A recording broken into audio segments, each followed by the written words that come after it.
माननीय मुख्यमंत्री श्री मोहन चरण माझी आह्वान क्रमे यह दिवस को पालन कर गंजाम जिला कोदला एनएससी रे कोदला अध्यक्ष श्री सूर्यनारायण नायक तत्वावधान में आयोजित यह स्वतंत्र दिवस रे गुरुवार दिन कलाकार मानक सम्मानित कर शुक्रवार दिन यह अंचल कवि कवयित्री मानक उपढौकन मानपत्र प्रदान कर संबोधित कर अवसर में कोदला अंचल कवि श्री दुर्गा प्रसाद दास वृक्षप्रेमी तथा युव लेखक मनोज कुमार पाढ़ी दीपक समेत लक्ष्मीनारायण डिग्री कॉलेज 15 जन छात्र छात्री प्रतिभा को पुरस्कृत कर कार्यक्रम में एनएससी उपाध्यक्षा रंजिता सेठी समाजसेवी अच्युत साहू समेत एनएससी कर्मचारी उपस्थित थे। कोदलारू कृष्णचंद्र पलाइन का रिपोर्ट आवाज ओडिशा।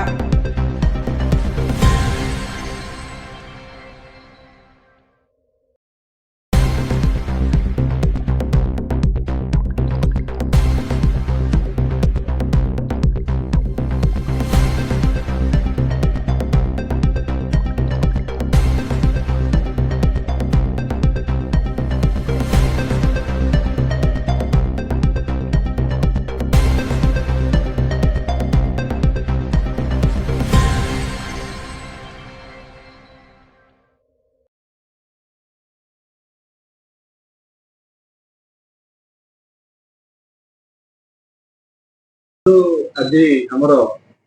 युव प्रतिभा मान कविता जो अनुष्ठान को कविता लिखी आनी निजे सम्मानित करा गत काली आमर कलाकार मान सम्मानित कर एनएस तरफ ये सम्मानित सहित आमर कोदला एनएससी रे बहुत कलाकार बहुत प्रतिभावान अच्छा आम आज सम्मानित करी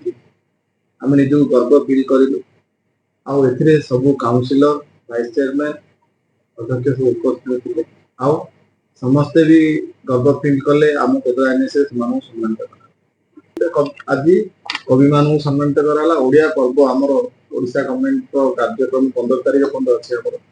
गोटे दिन प्रत्येक दिन कार्यक्रम होची से कार्यक्रम एनएस तरफ आज कविता जो माने आनी आज अनुष्ठान कले से सम्मानित करूँ बहुत परिमाण अच्छा आमर ये प्रतिभा माने आने भविष्य आम माटीर गर्व रखिए से आज से सम्मानित करता जो आम गर्व फील